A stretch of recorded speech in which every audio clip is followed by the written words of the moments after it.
Correcto. Pues bueno, la materia en sí, pues es una materia que nos va a ayudar a entender diferentes conceptos, ¿no? Y en ese aspecto, Claudia, muy buenos días, ¿cómo está? Hola, profesor, buenos días. Buenos días a todos. Buen día, gracias. ¿Usted cómo pueden comprender el concepto de lo que es la ciencia del derecho procesal y cuáles son como los conceptos que hace referencia esta parte del derecho? Me preguntó a mí, es que no se escuchó bien. Sí, sí, sí, a usted. Ah, Eh, ok. Mire, considero que pues la ciencia del derecho procesal es, como lo dice una ciencia, que se encarga de investigar los procesos que se deben de llevar a cabo para poder analizar ¿cómo será? Concluir a lo mejor los hechos de un hecho, ¿no? ajá, Pues sí, lograr los pasos de algo que ya está manifestado en este momento, ¿no? ok, muy bien, gracias Claudia Sí. por su participación. César Mora, ¿cómo está? Buen día. ¿Qué tal? Buenos días, profesor. Muy buen día. ¿Usted qué puede comprender respecto a la ciencia del derecho procesal? ¿Cómo lo podría decir con sus palabras? Sí, bueno, desde mi punto de vista y en mis propias palabras, la ciencia del derecho procesal se refiere a aquella que analiza la parte, por un lado, la parte orgánica de las autoridades jurisdiccionales, es decir, la distribución y organización de las competencias de las mismas, y también por otra parte el análisis y el estudio de los procedimientos o mecanismos que son necesarios llevar a cabo para interponer cada uno de los procedimientos necesarios ante las autoridades jurisdiccionales mediante reglas y procedimientos establecidos por el propio derecho procesal. Ok, correcto. Muy bien, César, gracias. Muy claro su punto, ¿no? Entonces, para este tema, pues bueno, ustedes tuvieron que haber ya abordado lo referente a la teoría general del proceso, que era lo que yo les decía, ¿no? ¿Cómo podemos aplicar lo que se encuentra en la norma, ¿no? Por ejemplo, código penal, código familiar, bueno, perdón, código civil. Lo vamos a hacer a través de la teoría general del proceso, ¿no? En donde vamos a encontrar esta parte de la aplicación de la norma. Hagan de cuenta que son como las reglas del juego, ¿no? ¿Cómo vamos a jugar con las normas? Pues bueno, a través de lo procesal, es de lo que nos va a poder ayudar. Entonces, así vamos a encontrar diferentes ramas del derecho, de derecho, el que ya les he comentado, ¿no? Entonces, esta parte, por eso se llama teoría general del proceso, porque nos va a ir ayudando a observar que en todas las ramas se tiene que aplicar algo en común, ¿no? Por ejemplo, como vendría siendo lo que es el debido proceso. ¿Alguno de ustedes ha escuchado ese concepto del debido proceso? Sí, profesor, en mi caso, bueno, en alguna Adelante, Alejandra. unidad, estuvimos, bueno, en alguna unidad ya revisé, no de este semestre, sino anterior, ya revisé o ya leí un poquito, es debido proceso, lo entiendo como el justo, el que se apegue a la, a la ley, que se lleve de acuerdo al, pues ya lo que esté establecido siempre y cuando cuidando los derechos del imputado o del, ay, se me fue la palabra. Bueno, sí lo De entiendo. los procesales, ¿no? Alguna Sí, profesor. respetando sus derechos. Ok, va.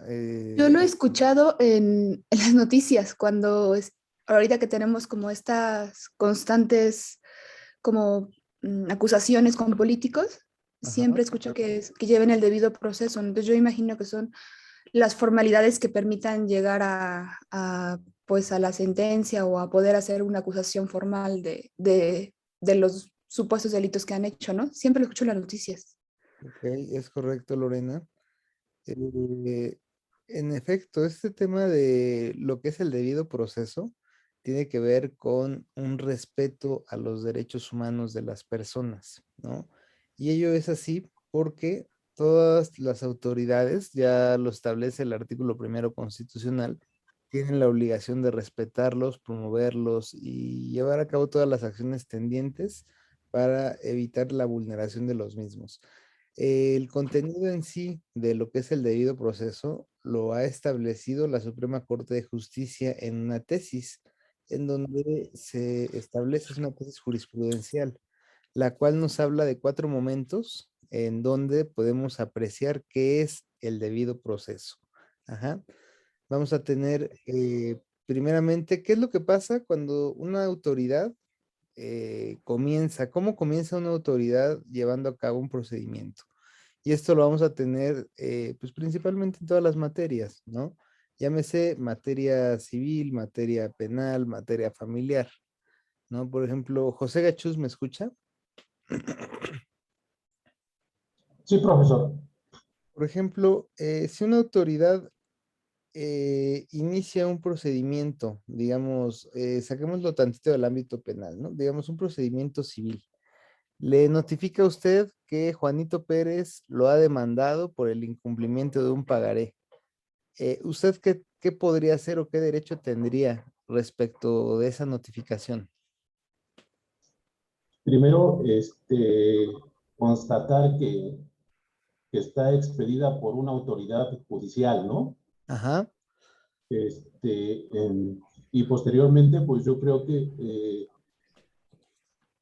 conseguir por así un abogado, para que analice el caso y veamos en qué delitos estamos incurriendo, ¿no? Si sí procede la demanda, si se pudiera de alguna forma resolver antes de llegar a un juzgado, no sé, yo podría hacer esos procedimientos, ¿no? ok. Por ejemplo, vamos a algo más general, ¿no? Para que lo podamos admitir. Por ejemplo, supongamos, José, que su pareja, de pronto, usted deja, no sé, su teléfono ahí, ¿no? Y de repente le entra una llamada de un número raro, ¿no? Y su pareja de pronto le empieza a reclamar. Le dice, oye, José, ¿qué te pasa? ¿Por qué tienes, mira, tu teléfono, vi esto que acaba de llegar? ¿Qué es lo que usted inmediatamente va a hacer? O sea, inmediatamente del reclamo que viene. Negarlo. Pues la argumentación de la justificación, ¿no? Así es, va a tratar de defenderse, ¿no? Sí, claro, sí, sí, sí. Va a tratar de defenderse a través de alegatos y posiblemente citar alguna que otra prueba, decir, no sé, pues, no, mira, pues es un compañero de trabajo, aquí tengo su número, etc., ¿no? Sí, así es, Entonces, sí. vamos a trasladar esto al ámbito legal. ¿Qué es lo que sucede con el debido proceso? El debido proceso, les había dicho, tiene 4 momentos. El primero de ellos es cuando la autoridad tiene la obligación de notificarnos el inicio de un procedimiento. Cuando un procedimiento se lleva a cabo, tiene la obligación de notificarnos. Por eso les decía, en materia civil, pues es la notificación de la demanda, lo que se le llama el emplazamiento, ¿no? Van y te emplazan para hacerte el conocimiento que Juanito Pérez te acaba de demandar, ¿no? En materia penal, el Ministerio Público tendría la obligación de notificarte que Pelito Pérez te acaba de denunciar por delito de violencia familiar, por delito de abuso sexual, por algún delito, ¿no? Entonces, ese es el primer momento que se tiene en el debido proceso. Ahora, por eso le preguntaba a su compañero José, ¿qué es lo que seguiría?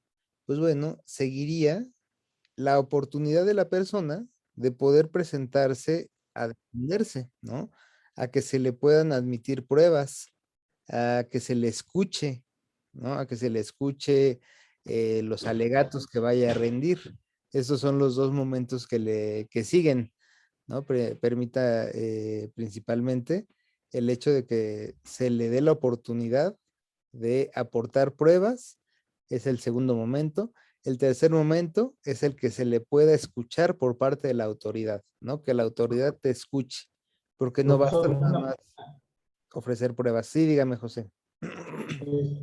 al momento de que uno llega al juzgado a ofrecer sus pruebas, ahí el juez valida las pruebas y las puede desechar, Eh, o todas son admitidas para en un momento dado en su conjunto decir, bueno, esta sí procede, esta no procede. Bien, pues todo tiene una etapa procesal, ¿no?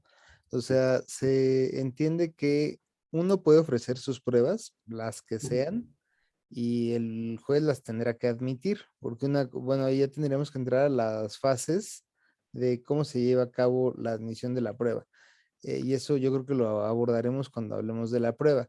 La prueba va desde la preparación, su ofrecimiento, admisión y desahogo, ¿no? O sea, yo preparo mi prueba, la ofrezco, el juez me la admite, se desahoga y ya posteriormente estará plasmada en el documento, pero va a depender mucho del tipo de prueba que presente, ¿no? ¿Qué tal que yo presento una prueba que es ilegal o es ilícita? En materia penal estos dos conceptos son diversos. Por ejemplo, hablamos de prueba ilegal cuando la misma se obtuvo con violaciones a las disposiciones normativas. Por ejemplo, si el código me dice que para tener por incorporada una prueba documental, tengo que acreditar el origen de dónde la obtuve y yo no lo acredito, ahí hay una violación a la norma, por lo tanto sería ilegal esa prueba, ¿no? Ese medio de prueba. Por ejemplo, voy y eh, solicito al Ministerio Público que me recabe pruebas consistentes en la grabación de la cámara del C4 y del C5 que se encuentra en la esquina de mi domicilio, porque esa grabación contiene el momento exacto en donde la persona imputada le está robando los tapones y los cristales a mi vehículo, ¿no? Vamos por un robo de autopartes. Y al momento de llevarlo, por ejemplo, ya sea a juicio, este medio de prueba, yo nada más lo cito así, digo, pues ahí está el video, ahí le ofrezco el video juez de oralidad, ofrezco el video que se obtuvo de las cámaras. Pues la defensa obviamente me la va a objetar de ilícita esa prueba, porque no tiene la formalidad. ¿Cuál sería la formalidad? La formalidad sería que tendría que citarse al encargado de la grabación de esos videos para que comparezca a juicio y se le pregunte cómo fue que los extrajo, ¿no? O sea, por ejemplo, se le tiene que preguntar, señor, bueno, ¿usted a qué se dedica? No, pues yo soy el encargado de las grabaciones de C4 y C5, ¿no? Ok, y se le empieza a cuestionar sobre esa grabación. Una vez que ya haya quedado acreditada la misma, se podrá incorporar a juicio y se le tendrá por admitida y ya el juez en su momento la valorará. Pero si no se hace de esta manera, aunque la hayan admitido, puede ser desechada o puede simplemente no ser tomada en cuenta por tener estos vicios. La otra manera que les decía, esta es prueba ilícita, perdón, prueba ilegal. ¿Cuándo se vuelve prueba ilícita? La prueba ilícita es cuando se obtiene con violación a derechos humanos. Por ejemplo, en materia penal igual tenemos que el código establece que hay ciertos actos de investigación que requieren autorización judicial, es decir, requieren permiso del juez para que se puedan llevar a cabo en caso de que el imputado se niegue. ¿Como cuál? Por ejemplo, una persona que se encontraba en estado de ebriedad sale del restaurante o sale del bar, va a exceso de velocidad y kilómetros más adelante atropella a un peatón y se estampa contra el muro de contención, mata al peatón. Llegan los policías, lo detienen, se lo llevan a la Cruz Roja porque también se encuentra en estado de gravedad el imputado. Y una vez llegando al hospital, ¿qué pasaría? Pues bueno, lo primero sería atenderlo, ya que esté fuera de peligro, tomarle la muestra sanguínea para advertir cuál es el grado de alcohol que tenía en la sangre. Pero si el señor no da su consentimiento, ahí tendríamos una violación a derechos humanos. No te pueden hacer una toma de muestra sanguínea sin tu consentimiento. Entonces, esa prueba vendría siendo ilícita y se excluye, por lo tanto, no puede ser tomada en cuenta. Así dijera el dictamen en química de sangre, que la persona estaba en un estado de ebriedad a tal grado que no podía responder. Si no hay esa autorización, la prueba se vuelve ilícita y ya no se puede utilizar, e incluso la defensa podría argumentar que al no poderse demostrar si estaba o no en estado de ebriedad, el delito tendría que ser por un homicidio culposo, ¿no? Un homicidio culposo y bajarle la penalidad. Todo esto, pues bueno, va a incidir dentro del propio proceso. Claudia, adelante, la escucho. Gracias, profesor. Entonces, por ejemplo, en este caso, obviamente se sabe que la persona es culpable porque pues él es el que atropelló a la otra persona y la mató, ¿no? Ajá. Pero si no, si están poniendo primero el derecho que tiene esta persona a defenderse de no ser tomada su muestra y saben que él fue el que la mató, se puede entonces, de todas maneras, castigar por delito de homicidio, aunque no se haya comprobado que tenía alcohol en la sangre. Ah, muy bien su pregunta. De hecho, aquí es a donde iba. ¿Se acuerdan que, bueno, les dije, si la persona no da su consentimiento para que se le tome la muestra y se la toman de todas maneras, se vuelve ilícita la prueba? Ajá. Pero, ¿qué puede hacer el Ministerio Público en caso de que la persona se niegue? Porque imagínense, pues yo nada más agarro y me niego y ya no me toman la muestra de sangre y ya la libré. No, aquí lo que tiene que hacer el Ministerio Público es de inmediato, incluso este tipo de actos no es así como que lleguen y le pregunten al imputado, oye, imputado, ¿estás de acuerdo con que te tome la sangre, la muestra? Puede decir que no, y en lo que piden la audiencia, pues ya hasta se le pasó el efecto y ya no van a encontrar nada. El Ministerio Público de Exacto. inmediato tiene que pedir la audiencia para que en la audiencia sea donde el juez de control, escuchando a las dos partes, porque se hace una audiencia donde el juez de control va a traer al imputado a su defensa y por el otro lado va a traer a la víctima, al Ministerio Público y a su asesor jurídico, en donde el juez los va a escuchar a ambos, ¿no? Va a decir el Ministerio Público, bueno, señoría, solicité esta audiencia de control con la finalidad de que se me autorice la extracción de sangre de esta persona, porque, y le narra todos los hechos. Entonces, posteriormente tendrá que escuchar al imputado y a su defensa el por qué no se quieren dejar llevar a cabo esta toma de muestra. Si resulta fundado, es como si ustedes dijeran, bueno, a ver, yo te voy a escuchar fulanito Pérez y te voy a escuchar Menganito. Si Menganito tiene la razón de que no se le debe de tomar una prueba, pues bueno, no se le tomará. Pero si Menganito nada más dice, no, pues es que yo no quiero que me tomen sangre porque me desmayo, porque no me gusta, pues el juez puede decir, pues bueno, pues usted disculpe, pero nada puede estar por encima del proceso. Usted tiene que permitir que se le haga esta toma de muestra y en caso de que no quiera, yo como juez de control, una vez de que ya he valorado todas las circunstancias y ponderando los derechos, porque estamos ante una investigación y uno de los principios del sistema penal es el esclarecimiento de los mismos, ordeno que se le tome la muestra de sangre y pues aunque ya no quiera, pues se le hace la toma de muestra y esa prueba adquiere validez y ya no es ilícita, porque ya hubo una valoración de derechos en donde al imputado no puede decir nada más no quiero y no justifico el por qué no quiero y ya con eso pues pueden hacerle la toma respectiva. Ajá. Entonces, le estaba diciendo, en cuanto al debido proceso, tenemos que es la tesis, déjense la pongo aquí en el chat, el número de registro de la misma, para que ustedes posteriormente la puedan buscar con independencia que se las mande igual al grupo de WhatsApp. Ese es el número de registro de la tesis, se llama Derecho al Debido Proceso. Es lo que les digo, que la Suprema Corte señalaba 4 puntos importantes de este debido proceso, que era el primero, la notificación del inicio del procedimiento. cuando una autoridad te está investigando o está llevando a cabo algún acto de molestia en tu contra, tendría la obligación de notificar el inicio del mismo. El segundo momento, la oportunidad de ofrecer y desahogar las pruebas en las que se finque la defensa, ¿no? Les digo que aplica tanto materia civil, todas las materias, aplica porque es de materia constitucional esta jurisprudencia. La autoridad me tiene que garantizar esta oportunidad para yo ofrecer y desahogar mis pruebas. El tercer momento es la oportunidad de alegar, que la autoridad me escuche, que escuche mis razonamientos.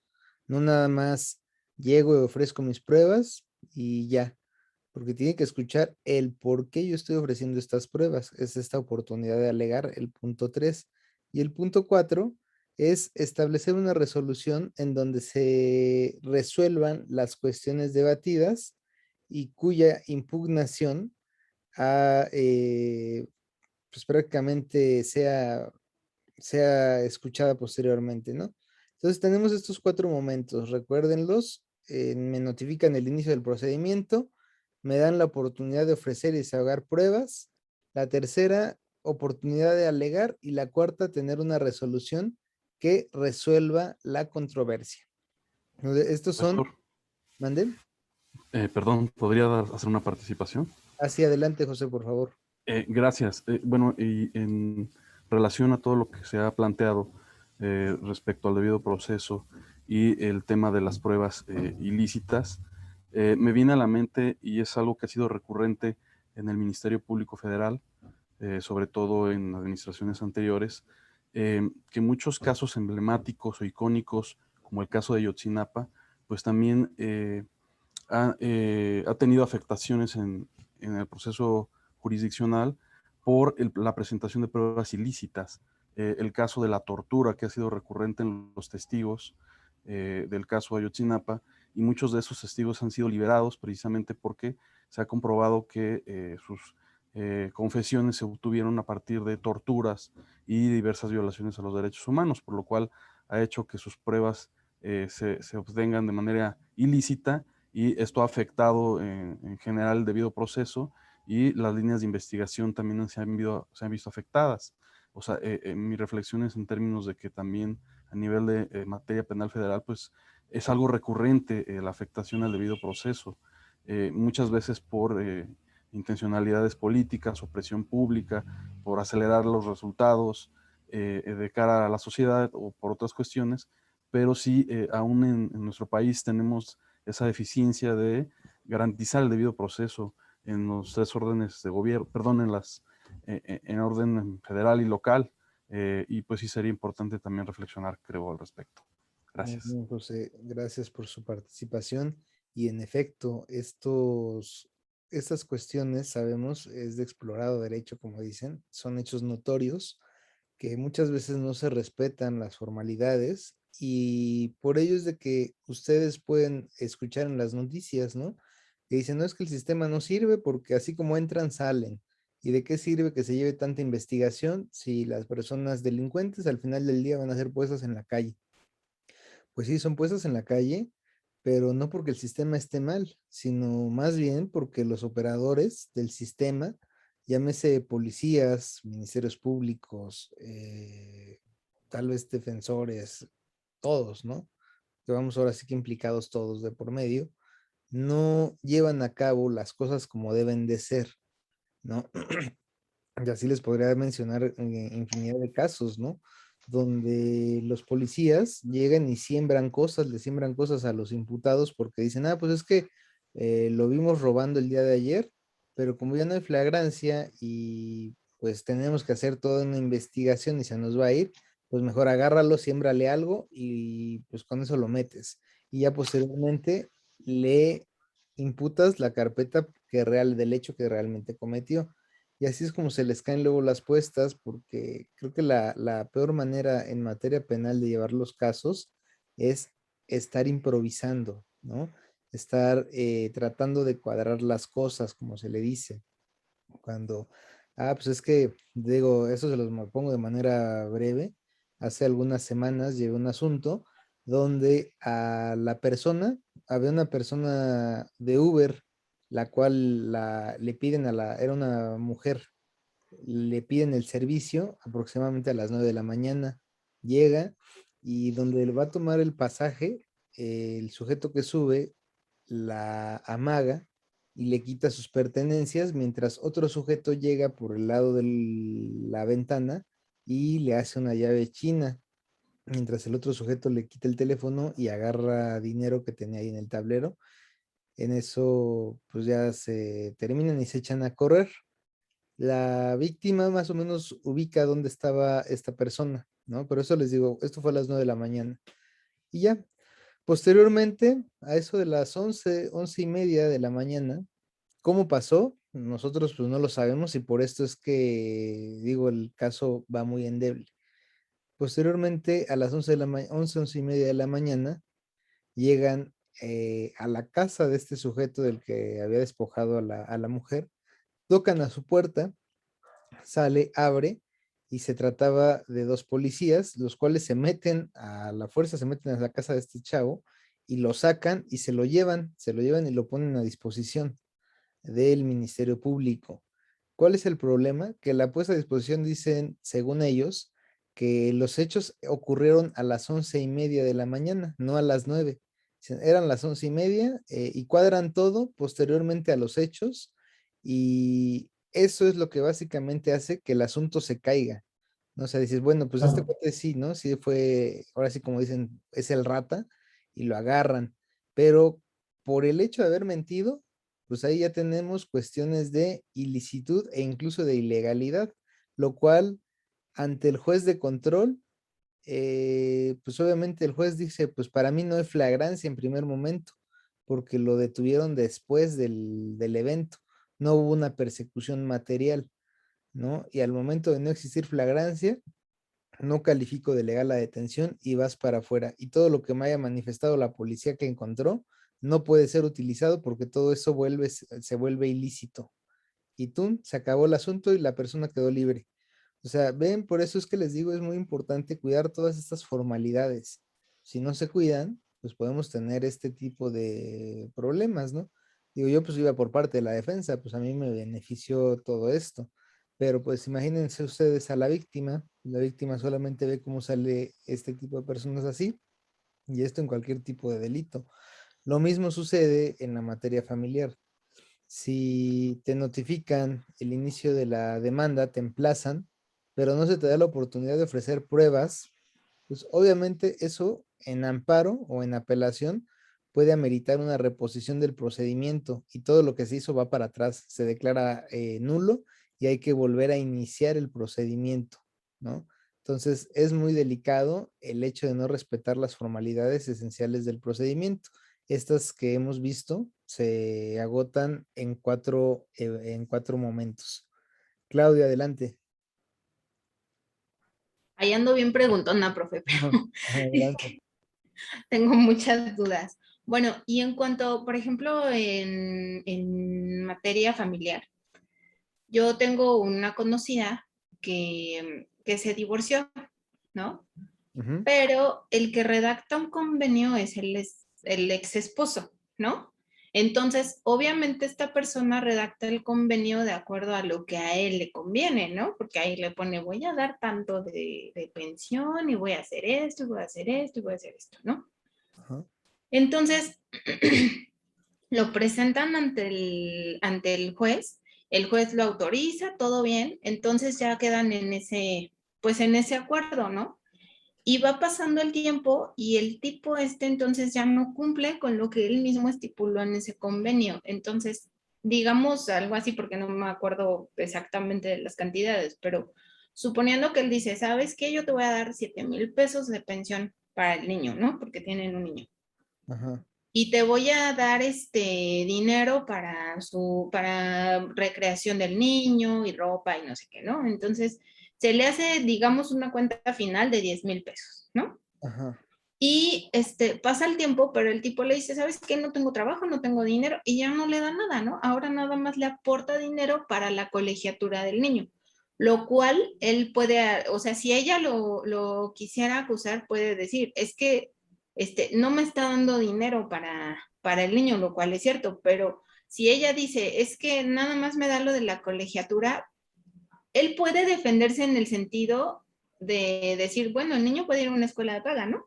De gobierno y no tienes por qué pagar. Entonces, digamos que lo que yo te doy lo puedes utilizar para lo otro, pero de todas maneras no está cumpliendo con lo que él mismo estipuló en el contrato. Entonces, es realmente válido que cualquier persona pueda hacer un convenio así y que además, o sea, al momento de que no lo cumple, ella no quiere hacer nada porque pues dice que se pone muy pesado él y no sé qué. Pero aquí es donde yo veo que realmente no se lleva el proceso como se debe, porque si ella entonces realmente fuera a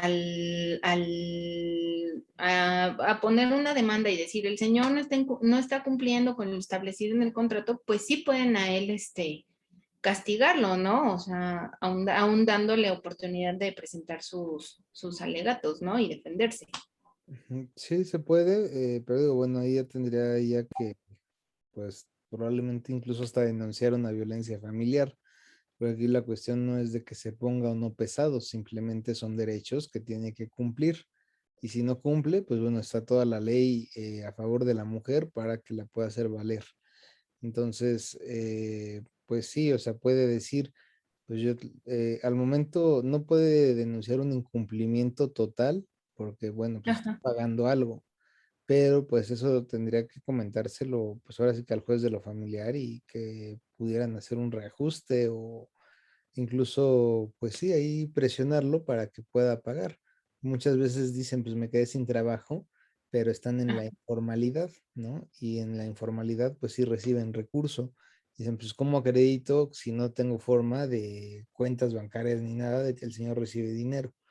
Pero pues ya esa es una cuestión que se tiene que ventilar y asesorarse debidamente con su abogado que le esté llevando el asunto. Pero ahorita únicamente son comentarios al aire, ¿no? Porque hay muchas cosas que hay que revisar, pero de lo poco que menciona, pues eso es lo que tendría que realizar, ¿no? Ok, gracias, profe. De que, pues bueno, hablamos de estos momentos procesales. Tenemos una trilogía estructural, perdón, dentro de lo que es el proceso. Y vamos a tener lo que es la acción, la jurisdicción y el proceso. Son conceptos importantes porque incluso partiríamos que son parte de los presupuestos procesales. ¿Qué es un presupuesto procesal? Es aquello que nos ayuda a comprender el proceso y sin el cual no puede existir el mismo, ¿no? Entonces, tenemos acción, jurisdicción y proceso. María, buenos días. ¿Usted sabe Buenos más días. o menos a qué se refiere cada uno de estos conceptos? Bueno, la acción procesal es el poder jurídico que tienen los sujetos. Es decir, que es lo que a mí me da derecho para yo poder ejercerlo ante, no sé, el Ministerio Público para solicitar algún apoyo para que se inicie un proceso. Ajá, ¿Sí? sí, muy bien, es correcto. Y La jurisdicción, ¿recuerda? no, es que me bloqueé.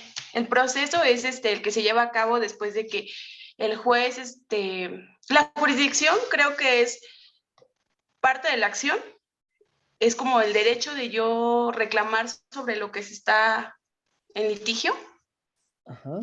¿o no? Es Más, como lo que a mí me da derecho para reclamar ese derecho. ajá.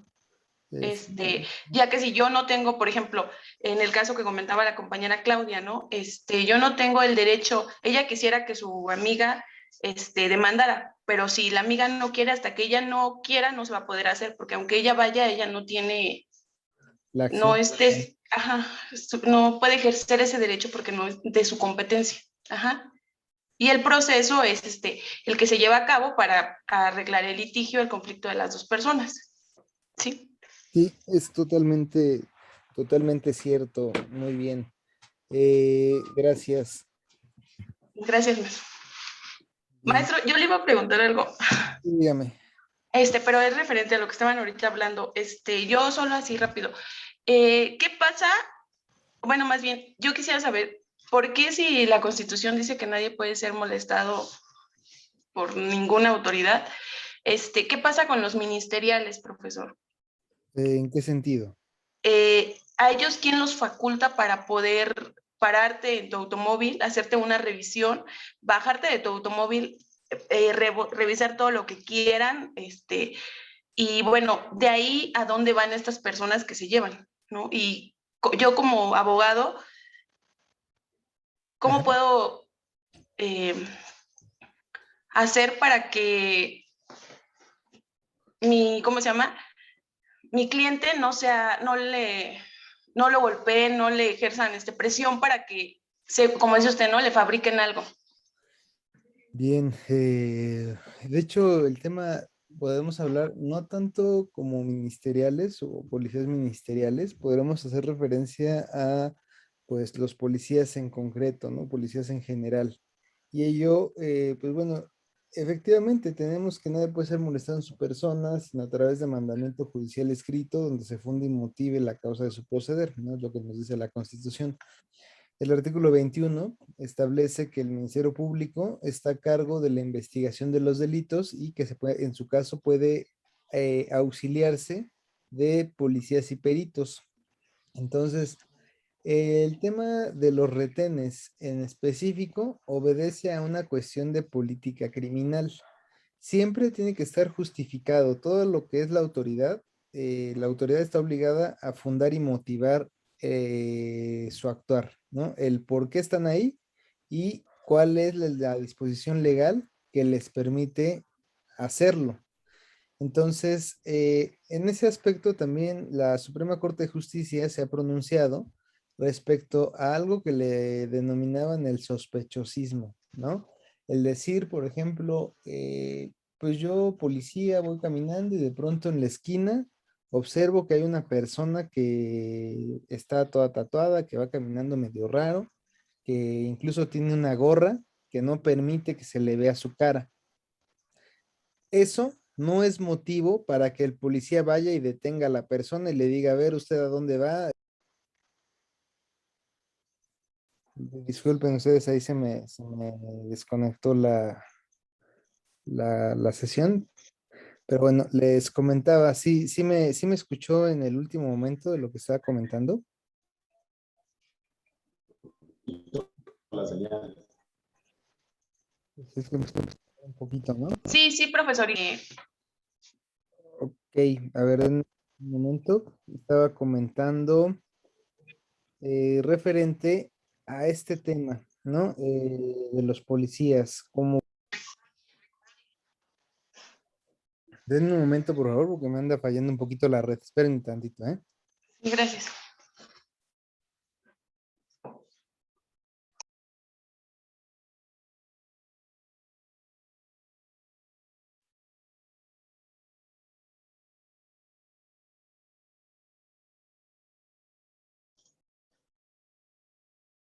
A ver, me parece que creo que ya anda ahí otra vez normal.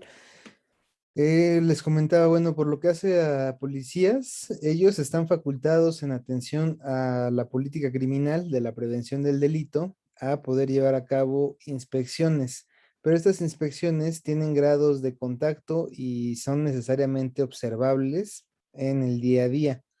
Por ejemplo, si una persona de pronto la ve el elemento de seguridad pública, la ve rara, porque dice, ah, pues este sujeto camina de manera extraña, trae una actitud sospechosa, el policía no puede llegar y detenerlo. El policía tiene primeramente que establecer un contacto verbal con la persona, pidiéndole, identificándose, así como diciéndole, hola, muy buenas tardes, yo soy el elemento fulanito de tal, ¿me podría indicar hacia dónde va? Y bueno, ya ahí la persona le responderá, ¿no? Le podrá decir, ah, sí, pues voy hacia el metro, ¿no? O voy a mi casa. Ah, bueno, está bien, adelante. Hasta ahí ya no puede intervenir más. El problema se viene dando si la persona llega y le preguntan, disculpe, ¿a dónde se va, a dónde se dirige? Y esta no contesta o de pronto se pone en una actitud evasiva, así como qué le importa o se echa a correr o estas situaciones, ello da pauta a dar el siguiente paso en el control preventivo. ¿Cuál es este segundo paso en el control preventivo? pues bueno, que efectivamente le pregunte a la persona, bueno, a ver, ¿me permite hacerle una revisión de rutina? En este caso, si la persona se niega, van generando grados de actuación y de hecho, pues esto en la práctica es muy visible. No es como que digan, ay, bueno, pues ya se negó, pues ahora vamos a seguirle. No, o sea, depende de las circunstancias, cómo van aconteciendo para que puedan ir subiendo el grado de contacto. Si la persona efectivamente, por eso es que muchas veces se les dice a las personas, ¿no? Si te van a hacer un control preventivo, pues simplemente accede, coopera. Si no traes nada, pues no hay ningún problema. O sea, desde el momento en que la persona admite o permite que se le haga alguna pregunta, se entiende que no tiene ningún otro problema y por lo tanto el policía no puede continuar efectuando actos de molestia en la persona y ésta se puede ir. Por ejemplo, en el caso de retenes, que era lo que iba a comentar, por lo regular cuando hay un retén es porque existe una orden por parte de sus superiores jerárquicos. Por ejemplo, que van hacia Iztapalapa y en la colonia, en alguna de las colonias, por ejemplo, en la Vicente Guerrero, ¿no? Hay un operativo en donde están parando únicamente taxis de ciertas características. ¿Por qué? Porque tienen denuncias ciudadanas donde dicen que efectivamente hay reportes de robos donde el taxi llega, se sube la persona y este va y las roba o posteriormente se suben otros sujetos y le hacen el secuestro express, ¿no? Como dicen. Entonces, por ese tipo de denuncias se hace este operativo y únicamente van a parar a taxistas. Pero si de repente paran a alguien que no es taxista, pues ahí es donde dicen, a ver, policía, eh, pues requiero que muestres tu orden o cuál es el motivo por el cual me acabas de detener. Y simplemente es sostenerse en ese punto, porque muchas veces lo que hacen los elementos de seguridad pública es abusar de la ignorancia de las personas. Pues te dicen, ¿sabes qué? Pues yo te detengo y pues yo soy la policía y si no me quieres ayudar, pues te voy y te presento al Ministerio Público. Pero que hay que preguntarte, bueno, pues preséntame al Ministerio Público, ¿con qué cargo qué me vas a imputar? Obviamente, sin permitir que tengan acceso a su vehículo, porque ese es el problema cuando el elemento de la policía tiene el acceso al vehículo, pues bueno, es donde le siembran las cosas, donde le meten las armas o le meten la droga. Entonces, en este caso es simplemente, que digo, es difícil, ¿no? Para un cliente decirle, oye, pues haz esto, porque pues, el cliente no sabe, pero evitarlo se puede evitar únicamente a través de denuncias, pero una vez que ya se ha cometido el hecho, o sea, una vez que ya le sembraron las cosas a mi cliente, ya defendí a mi cliente y lo saqué, pero no me quedo hasta ahí, sino mi deber es denunciar al policía para que siga un proceso, lo destituyan o lo sancionen, porque esas cosas pues no deben de pasar, ¿no? Entonces, siempre por lo regular cuando hacen este tipo de cosas de voy y te cargo droga o te siembro armas, estos asuntos se caen porque no llevan una secuencia lógica en sus relatos, ¿no? Les comento un caso de manera breve que igual llevé en el estado de Morelos. Detienen a unas personas, los policías dicen, pues es que íbamos pasando y de repente observamos que hay unas personas que se encuentran en actitud sospechosa detrás de un taxi sin placas. Al momento de acercarnos, uno de ellos tira al suelo algo que parece ser una pistola, por lo tanto nos acercamos y los aseguramos, observando que en la cajuela del vehículo había alrededor de 80 envoltorios de una sustancia verde que al parecer era marihuana. Por lo tanto, se hace su traslado a a las instalaciones de la Fiscalía y se les pone a disposición del Ministerio Público. Esto en un rango de a las 8 de la noche se hace la detención y el problema que ellos tuvieron es de que la puesta a disposición la inician en el Ministerio Público hasta la 1 de la mañana del día siguiente. ¿Qué pasó en ese lapso de 8 de la noche a 1 de la mañana? Con eso fue más que suficiente para, eh, pues para obtener la no la calificación de la, ¿cómo se llama? La ilegal detención del asunto porque están sembrando algo, está mal hecho y la juez en su momento fue lo que refirió, dice, pues no se puede efectivamente señalar que los policías llegan al momento exacto de que se está cometiendo un delito, ¿no? No hay justificación de la hora, no hay justificación para que el policía haya estado en ese momento porque no hay denuncias ciudadanas, no hay un señalamiento directo de las personas que están como, ay, sí, miren, esas personas están llevando a cabo actos ilícitos en la calle.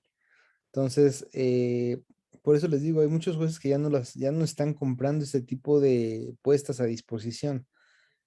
Una vez me tocó un juez que dice, mire, la verdad, Ministerio Público, yo he visto aquí desfilar asuntos como este y siempre me hago la misma pregunta.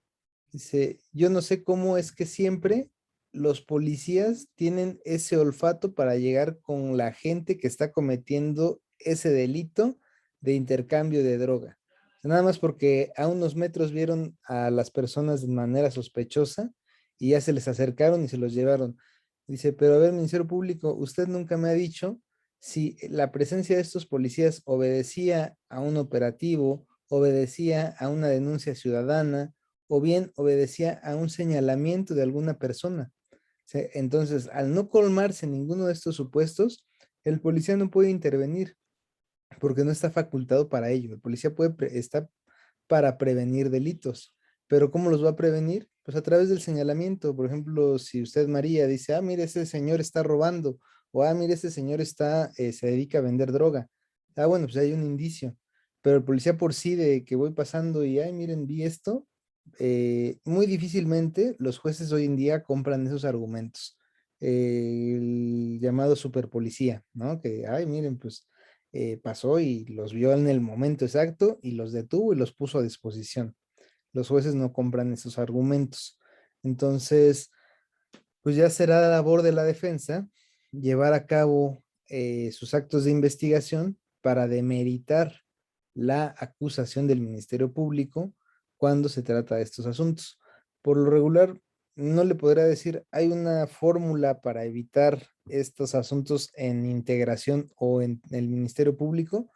No, porque recuerden, estamos lamentablemente ante pues algunos operadores corruptos en donde difícilmente vamos a poder obtener una libertad durante la investigación, ya que ellos trabajan conforme a números. Entre más consignaciones tengan, pues mejor se ven ellos. Y pues digo, esto no debería de ser, pero sin embargo sucede.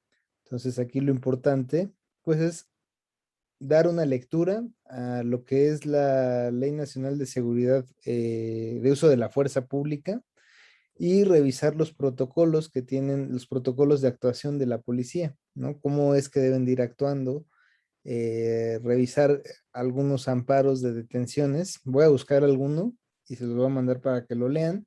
Y ahí establece perfectamente cómo se debe de hacer este estudio, ¿no? Este estudio de uso de la fuerza, este estudio del sospechosismo. Y ya que lo lean, pues bueno, podrá tener una mayor visión de cómo podría asesorar a una persona en el ámbito de la cuestión de los retenes, ¿no? Son legales, sí, pero hay que analizar de manera específica los detalles del mismo, ¿no? Gracias, profesor. Bien. Ireri me dice cómo el pronunciamiento de la corte, referente a lo del debido proceso, o a qué me preguntaba Ireri. Sí, profesor. ¿De la política criminal? Ah, de lo de la política criminal, ok, se los mando porque lo tengo ahí en alguna audiencia, lo citamos. De hecho, hasta hice un trabajo, déjenme ver si encuentro este trabajo que llevé a cabo precisamente para otra audiencia y se los envío. Y ahí viene citado tanto el amparo como el material que les acabo de referir. Todo lo que les he dicho viene ahí. Entonces, se los mando yo creo que más tarde, ¿vale? Muchas gracias. Ok, Xochitl, adelante, por favor.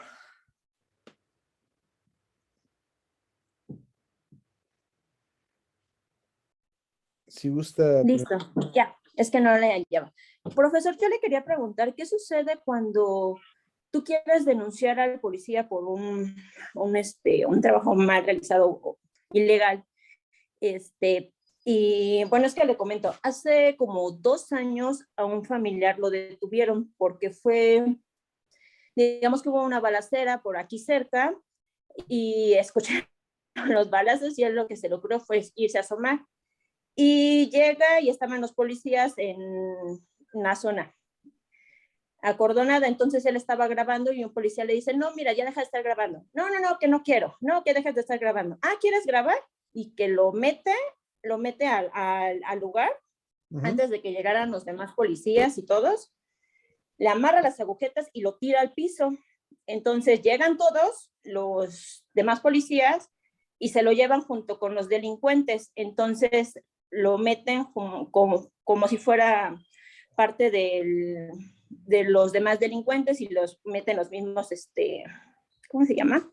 Todos los delitos que eran, no sé qué, homicidio, robo, narcotráfico, narcomenudeo, y entonces, pues ya lo iban a meter a la cárcel y el abogado lo saca. Pero nosotros decíamos, pues ahora hay que demandar al policía y él mismo nos sugiere que mejor ya lo dejemos así, que ya salió, que porque ellos mismos amenazan con que puede pasarle algo a la familia. Entonces, ahí, ¿qué procede cuando hay una intimidación por parte de, no sé si del ministerio o fue sugerencia del abogado? O sea, nosotros no sabemos. Inclusive nos pidieron dinero para que aminoraran los cargos, porque eran los mismos cargos que los de los demás delincuentes. Nos pidieron que para dar, creo, 7,000 pesos para que en la carpeta no apareciera, según esto, tantos delitos. O sea, no sé, estuvo como muy turbio. ¿Qué sucede ahí o cuál fue el debido proceso? Ok, deme un momento y ahorita le doy contestación a su interrogante. Lorena, adelante, le escucho. Es que hablando de este tipo de casos, yo nada más tengo una duda respecto a esta parte de los policías. Es bien rápida, pero me quedé con mucha incertidumbre. Yo iba en avenida, creo que Oceanía, y había mucho tráfico. Y había una grúa de tránsito y atrás unas patrullas, pero no eran de tránsito, eran como de la policía general. Entonces, se me pusieron enfrente y me detuvieron. Y ya yo no me bajé del auto y nada más bajé un poquito la ventanilla y les pregunté qué pasaba. Y tenían detenido adelante un auto viejito, ¿no? Eso ya tenían ya la placa de que ya son como ajá. Y me dijeron que les prestara mi tarjeta de circulación. La verdad, sinceramente, como mujer me asusté y pues se las presté por la rendijita. No me dijeron, es que es para mostrarle al que está enfrente que su tarjeta es falsa. Y yo, pues, ¿qué quieren que les haga, no? O sea, que les diga, búscala en internet, no sé, me dio mucha vergüenza, como, no vergüenza, miedo decirles, eso es tonto, ¿no? Ajá. Y entonces ya se la di, se fueron, me quedé con miedo de que le tomaran foto y hicieran algo, y la verdad es que estaba dentro del auto asegurada, pero tomé fotos, ¿no? Tomé fotos de los policías y tomé de la situación. Me la regresan y uno de los policías me dice, ¿por qué nos toma foto? ¿No? O sea, y yo nada más no le quise hablar y subí la ventanilla y le dijo el otro policía, ya déjala en paz. Pero en ese sentido, es posible que te detengan no más para revisar un documento, o sea, que tú como ciudadano tengas que darle un documento y que sea esta justificación de porque le voy a enseñar al otro que no es verdadera o es falsa su identificación, o hay algo turbio, o con quién se puede preguntar, no sé, me pareció muy extraño esa situación. Bien, Lorena, en este caso tenemos que recordar lo que hemos ya señalado de la propia Constitución, ¿no? Lo que les dije desde el primer momento en que iniciamos la clase. Toda la autoridad debe de fundar y motivar sus actos de molestia y deben de provenir de autoridad competente. Un policía, ¿estaba en Ciudad de México, Lorena? Ok, en Ciudad de México tenemos policías, bueno, en la mayoría de la República, ¿no? Tenemos policías de tránsito y policías preventivos. Los policías preventivos no están facultados para hacer actos de molestia a los particulares cuando van en sus vehículos, porque para ello tienen a los policías de tránsito. Entonces, prácticamente usted, Lorena, si el policía no le si no le justifica para qué quiere algo o qué pretende hacer, usted no está obligada a hacerle caso e incluso puede continuar con la marcha. En dado caso, tendría el elemento que llamar a un policía de tránsito para poder efectuar un acto de molestia, ¿no? Ok, ok. Entonces Eh, sí estuvo raro. espérenme, bueno, a ver, espérenme un momento, espérenme un momento.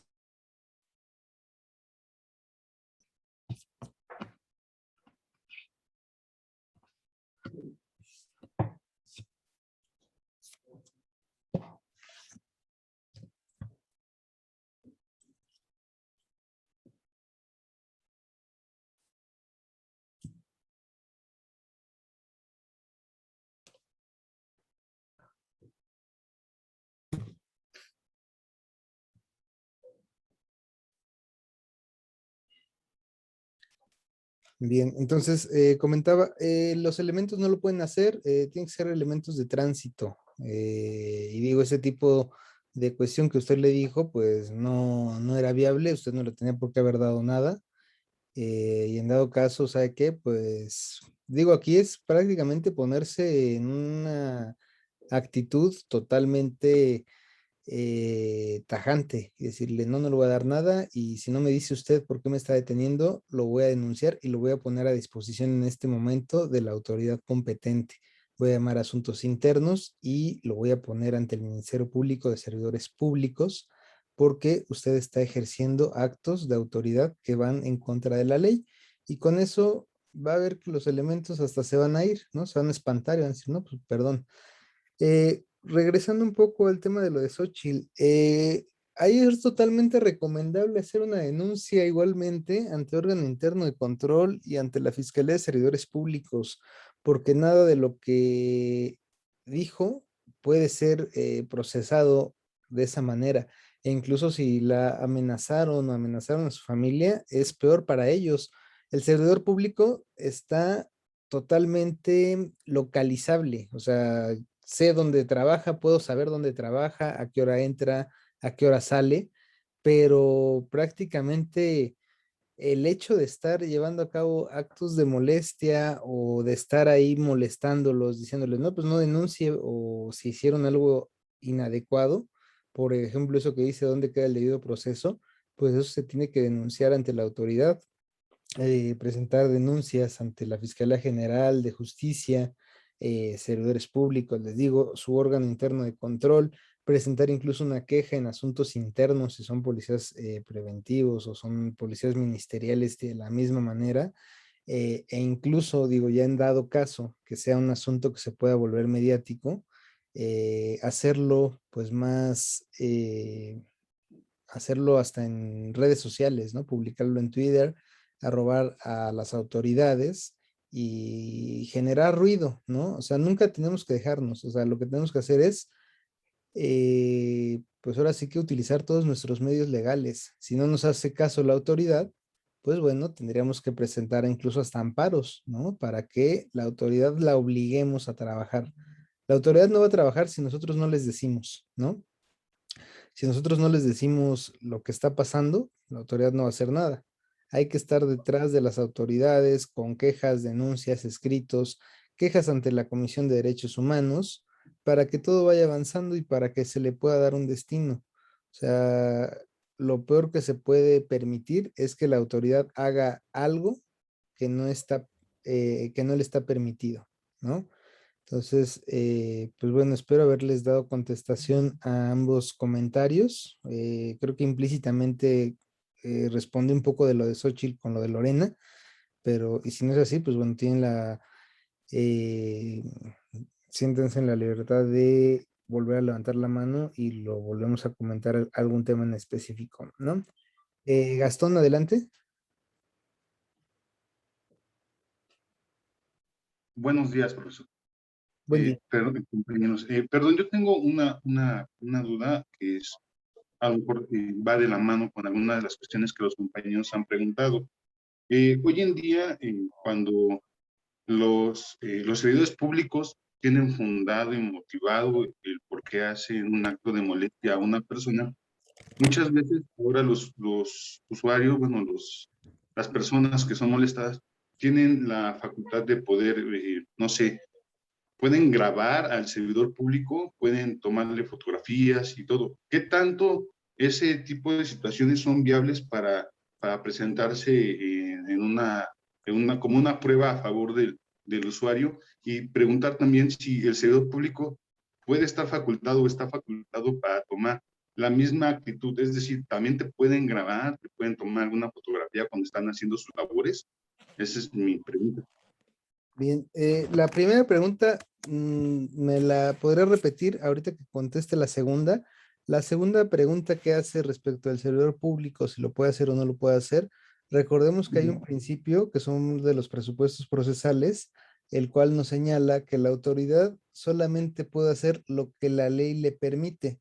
Si la ley no le permite al servidor público, o ahí sí se le tiene que decir al servidor, a ver, servidor público, indícame, fúndame y motívame en qué ordenamiento legal se te faculta el poderme grabar y para qué fines vas a utilizar esa grabación. Tienes que tomar en cuenta que hay una ley de protección de datos y ley de protección a la imagen personal. Entonces, requiero que me señales en dónde estás fundando para hacerlo, porque de lo contrario puedes estar incurriendo en un delito, ya sea en ejercicio indebido del servicio público o abuso de autoridad, ¿no? La primera pregunta, ¿cuál era? Perdón. Sí, en el caso de, o sea, está fundado, motivado, pero me refería a que el usuario puede grabarte y puede utilizar eso como prueba a su favor en caso de que haya algún proceso. Pues es que regresamos a lo mismo, o sea, si la persona si es autoridad y no lo funda ni lo motiva, no lo puede utilizar, a menos que diga que, bueno, eso lo está haciendo en calidad de particular, pero eso está complicado, porque si está dentro de su horario de servicio, pues no lo puede hacer. Tendría que estar, en este caso, les reitero, el fundar, es decir, en qué ley se encuentra establecido que lo que está haciendo está permitido y motivar el por qué es necesario que lo haga en ese momento. Si no cumple con esos requisitos, no se puede. No, me refería a que, por ejemplo, el servidor público tiene su ordenamiento y dice, bueno, a ver, no sé, por ejemplo, una supervisión igual al vehículo, ¿no? Y tiene su ordenamiento y está facultado, motivado. Ajá. El usuario, bueno, el que maneja el vehículo, ¿puede grabar al servidor público en el acto de su función, aunque esté fundado y motivado? Sí, el particular lo puede hacer porque no hay un ordenamiento que diga que me prohíba hacerlo. O sea, no hay algún, por ejemplo, no el Código Nacional de Procedimientos Penales, ni el Código Penal, ni la Constitución dicen que los particulares no pueden grabar a los servidores públicos. O sea, es un derecho. De hecho, por ahí había algo en Facebook que decía que se hacía de esta manera porque lo único que hace el ciudadano es documentar lo que está pasando en ese momento. Pero el servidor público no te puede restringir esa circunstancia, ¿no? Porque es un servidor público, ¿no?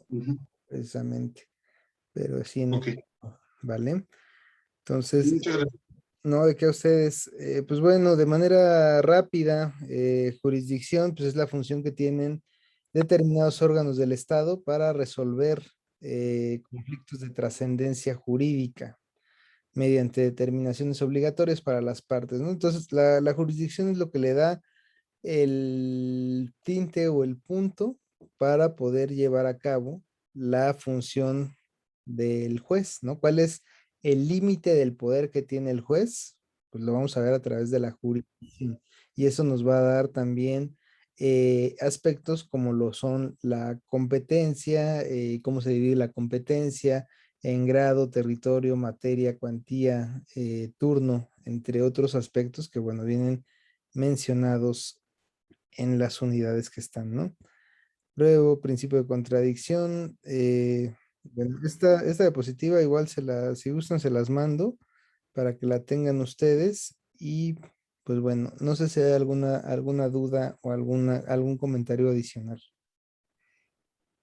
Yo, profesor, Ana. Es más sobre cuando hicimos la actividad, o cuando hice la actividad 3, que era el caso del incumplimiento de contrato. En realidad, hay una pregunta que decía que cuál era el interés jurídico en la parte de acción, ¿no?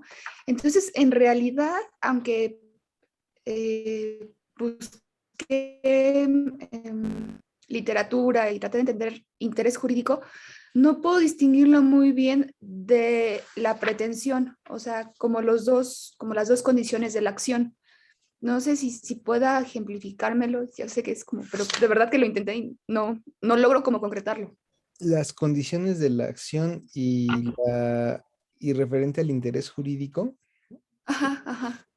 Que se menciona como que es un elemento, ¿no? Que teníamos que identificarlo dentro de la acción.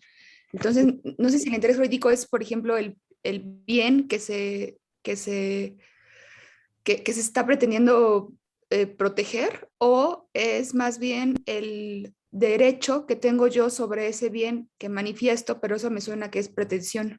¿Yo se la puedo aclarar, maestro? A ver si A la ver, entendí. adelante, María.